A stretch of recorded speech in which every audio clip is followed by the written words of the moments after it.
Qur'an, Surah At-Taubah, verse 28 and 29, were revealed 2 years after the conquest of Mecca, during a time when Prophet Muhammad observed that many of the Arab polytheists still performed Hajj rituals in Mecca. Ali, Abu Bakr, go to Mecca and inform the Quraysh that Allah has commanded. After this year, no mushrik will be permitted to go to Masjid al-Haram to perform Hajj, and no one will be allowed to perform tawaf around the Kaaba while naked. Ali and Abu Bakr went to Mecca to pass the message from Allah and His Rasul.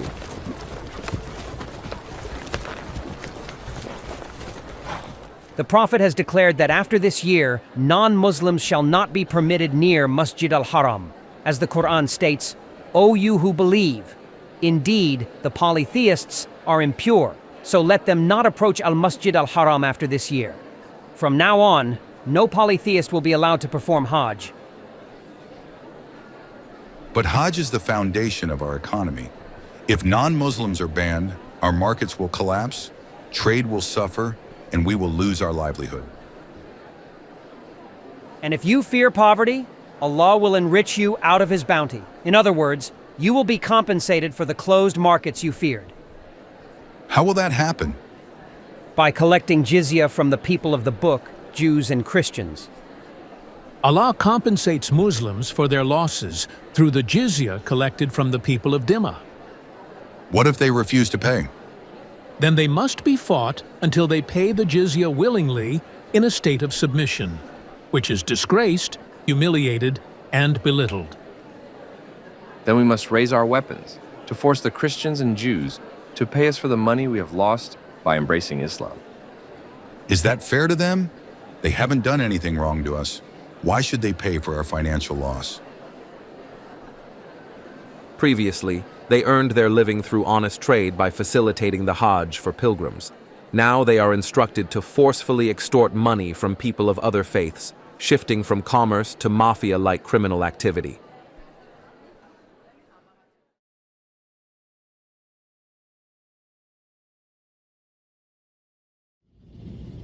What will the Muslim army do when it has conquered your infidel land?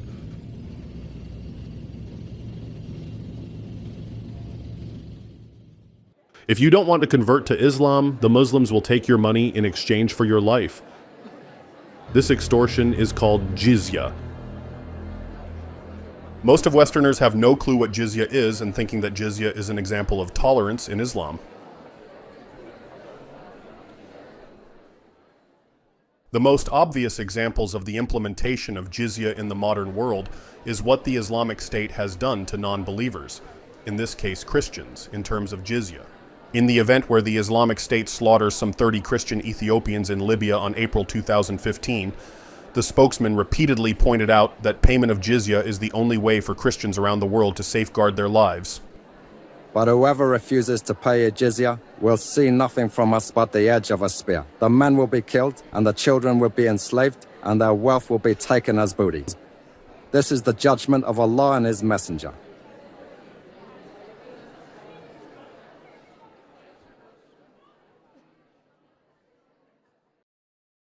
When the Islamic State invaded ancient Christian regions around the Nineveh Plain, June 2015, it again declared, "We offer them, the Assyrian Christians, 3 choices. Islam, the Dhimmis contract, involving payment of jizya. If they refuse this, they will have nothing but the sword." The Islamic State is not alone in calling for jizya from Christian infidels. In 2002, Saudi Sheikh Mohammed bin Abdul Rahman, discussing the Muslim prophet's prediction that Islam will eventually conquer Rome, said, "We will control the land of the Vatican. We will control Rome and introduce Islam in it. Yes, the Christians will yet pay us the jizya in humiliation, or they will convert to Islam."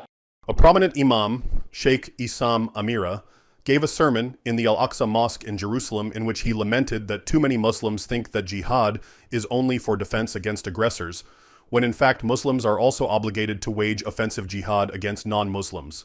When you face your pagan enemy, call them either to Islam, jizya, or seek Allah's help and fight them. Even if they do not fight or initiate hostilities, fight them. Fight them. When? When they fight you. No, when they refuse to convert to Islam or refuse to pay jizya. Whether they like it or not, we will subjugate them to Allah's authority. The doctrine and history of jizya. So what exactly is jizya? The word jizya appears in Qur'an, Surah At-Taubah, verse 29, in an injunction that should be familiar by now. Fight those among the people of the book, which are Christians and Jews, who do not believe in Allah nor the last day, nor forbid what Allah and His Messenger have forbidden, nor embrace the religion of truth, until they pay the jizya with willing submission and feel themselves subdued. In Hadith Sahih Muslim 1731a, the Messenger of Allah Muhammad regularly calls on Muslims to demand jizya of non-Muslims. If they refuse to accept Islam, demand from them the jizya. If they agree to pay, accept it from them and hold off your hands. If they refuse to pay jizya, seek Allah's help and fight them. The second righteous caliph, Omar al-Khattab, reportedly said, "Any conquered infidel who refuses to convert to Islam must pay the jizya out of humiliation and lowliness. If they refuse this, it is the sword without leniency." This theme of non-Muslim degradation appears regularly in the commentaries of Islam's authorities. According to the Medieval Islamic Civilization Encyclopedia, Muslim jurists came to view certain repressive and humiliating aspects of dhimma as de rigueur. Dhimmis, subjugated non-Muslim Christians and Jews, were required to pay the jizya publicly, in broad daylight, with hands turned palm upward, and to receive a smart smack on the forehead or the nape of the neck from the collection officer.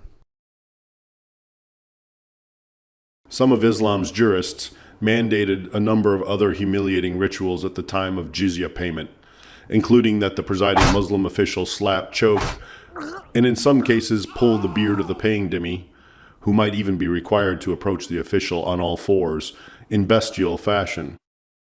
Put simply, conquered non-Muslims like us must pay for our lives, which would otherwise be forfeited to the Muslim conquerors. Instead of taking our lives, they took our money. Our lives and possessions are protected only by the payment of jizya. Past and increasingly present, Muslims profited immensely by exacting jizya from conquered peoples.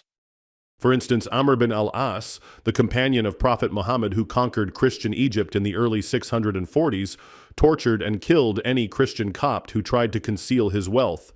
When a Copt inquired of him, "How much jizya are we to pay?" the Islamic hero replied, "If you give me all that you own, from the ground to the ceiling, I will not tell you how much you owe. Instead, you, Christian Copts, are our treasure chest, so that if we are in need, you will be in need. And if things are easy for us, they will be easy for you." Yet even that was not enough. Caliph Uthman later chided Amr bin al-As because another governor of Egypt had managed to increase our treasury twice as much as you had. You had to milk the camels, the Christians of Egypt, to produce more milk. Years later, yet another caliph, Suleiman Abdul Malik, wrote to the governor of Egypt advising him, "You better milk the camel more until it gives no more milk, and until it milks blood." Little wonder Egypt went from being almost entirely Christian in the 7th century to today having a mere 10%, and steadily dwindling thanks to ongoing persecution, Christian minority. Related to the idea of institutionalized jizya is the notion that non-Muslims are fair game to plunder whenever possible. According to the jizya entry in the original edition of the Encyclopedia of Islam, first published in 1913, with or without doctrinal justification, arbitrary demands for money appeared at times. Even that medieval traveler, Marco Polo, whose chronicles appear impartial, made an interesting observation concerning the Muslims in Tauris, modern-day Iraq, in the 13th century. According to their doctrine, Islam, whatever is stolen or plundered from others of a different faith is properly taken, and the theft is no crime. Whilst those who suffer death or injury by the hands of Christians during the course of a plunder-driven raid are considered as martyrs. These principles are common to all Saracens Muslims. All this is echoed in recent times by the words of Sheikh Abu Ishaq al-Huwaini, spoken a few years ago, concerning what the Muslim world should do to overcome its economic problems. فنحن في زمان الجهاد وقد أضلنا زمان الجهاد والجهاد في سبيل الله متعة متعة. الصحابة كانوا يتسابقون عليه. هو احنا الفقر اللي احنا فيه الا بسبب ترك الجهاد؟ مش كنا لو كل سنة عمالين نغزو مرة ولا 2 ولا 3 مش كان هيسلم ناس كثيرون في الأرض؟ واللي يرفض هذه الدعوة ويحول بيننا وبين دعوة ناس مش بنقاتله وناخدوه نسرى وناخدوا أموالهم وأولادهم ونسائهم، وكل دي عبارة عن فلوس. كل واحد مجاهد كان بيرجع من الجهاد وهو جيبه مليان. ليه؟ معاه 2 3 شحطة و3 4 نسوان و3 4 ولاد. اضرب كل رأس 300 درهم ولا 300 دينار ولا حاجة، تطلع في مالية كويس. لو هو راح عشان يعمل خطة تجارية في بلاد الغرب عمره ما يعمل الأموال دي. وكل ما يتعصر ياخد راس يبيع ويفك أزمته ويبقى له الغلبة. So, it was for well over a millennium, Muslim rulers and mobs extorted money from infidels under their sway as a legitimate way to profit. Much of this financial fleecing came to an end thanks to direct European intervention. Beginning in the mid-19th century, one Muslim region after another abolished the jizya and gave non-Muslims unprecedented rights, originally to appease Western powers, later in emulation of Western governance. The Ottoman Empire's Hat-i-Humayun decree of 1856 abolished the jizya in many Ottoman-ruled territories. Elsewhere in the Muslim world, the jizya was gradually abolished wherever Western powers were present.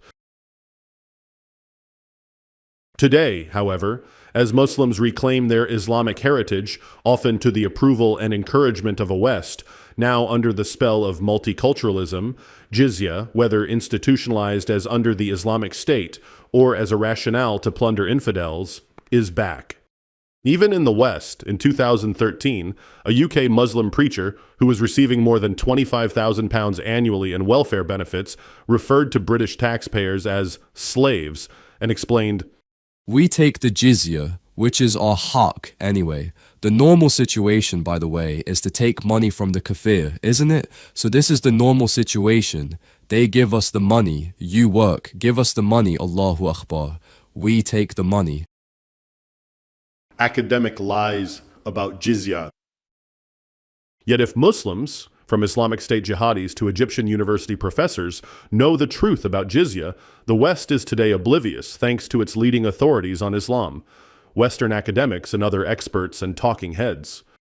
Consider the following excerpt from John Esposito, director of the Prince Al-Walid Center for Muslim Christian Understanding at Georgetown University, and a widely acknowledged go-to source for anything Islamic.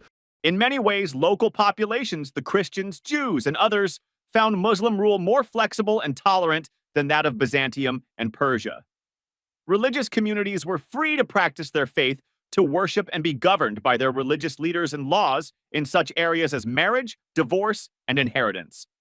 In exchange, they were required to pay tribute, a poll tax, or jizya that entitled them to Muslim protection from outside aggression and exempted them from military service. Thus, they were called the protected ones, or dhimmi. In effect, this often meant lower taxes, greater local autonomy. Despite the almost gushing tone related to Muslim rule, the idea that jizya was extracted in order to buy Muslim protection from outside aggression is an outright lie. Equally false is Esposito's assertion that jizya was paid to exempt them, non-Muslims, from military service, as if conquering Muslims would even want or allow their conquered infidel subjects to fight alongside them in the name of jihad without first converting to Islam. In reality, and as demonstrated above via the words of a variety of authoritative Muslims, past and present, jizya was and is indeed protection money, though protection not from outsiders, as Esposito and others claim, but from surrounding Muslims themselves. Whether it is the first caliphate from over a millennium ago, or whether it is the newest caliphate, the Islamic State, Muslim overlords continue to deem the lives of their infidel subjects forfeit unless they purchase it, ransom it with money. Put differently, the subjugated infidel is a beast to be milked until it gives no more milk till it milks blood, to quote the memorable words of an early caliph. There is nothing humane, reasonable, or admirable about demands for jizya from conquered non-Muslim minorities, as the academics claim. Jizya is simply extortion money. Its purpose has always been to provide non-Muslims with protection from Muslims. Pay up, or else convert to Islam, or else die. Shut up! You just shut up and pay up, okay? In short, jizya is yet another ugly fact of Islam. Add to offensive jihad, imperialism, misogyny, slavery, etc. One that, distort as they may, the academics cannot whitewash away, even as the world stands idly by watching its resumption in the 21st century. Next time someone, some imam or some useful idiot on TikTok, tries to feed you the fairy tale that jizya was just a harmless little tax from the 7th century and nobody does that anymore, then do me a favor, laugh in their face. Then drop these receipts on them, because jizya never went away. It's alive, it's breathing, and it's enforced word for word from Qur'an 9:29 every single time hardcore Islamists take control. They don't call it protection money, they don't call it community contribution. They proudly call it jizya, and they collect it exactly like Muhammad and the caliphs did. Pay as a humiliated second-class citizen, or lose your property, your freedom, or your head. Still think I'm exaggerating? Here's the blood-soaked list from the last 12 years alone. 2013, Dalga, Egypt. Muslim Brotherhood seizes an entire Christian town. Every Coptic family forced to pay 200 to 500 Egyptian pounds a month in jizya. Couldn't pay? Houses looted, churches burned. From 2014-2019, in Mosul and Raqqa, ISIS marked Christian homes with an ultimatum: convert, pay jizya, leave with nothing, or be killed. Many initially paid, but most ultimately fled or were killed. 2014 to 2020. Pakistan's tribal areas. Taliban extorts Sikh and Hindu families. 1,000 to 12,000 rupees a year. Refuse? Daughters kidnapped, shops torched. 2023 to 2025. Northern Mozambique ISIS-linked Al-Shabaab stops buses, hands out printed leaflets. Convert, pay jizya, or we slaughter you. Entire villages now pay tribute just to survive another day. These are just a handful of examples among countless similar incidents still occurring around the world today.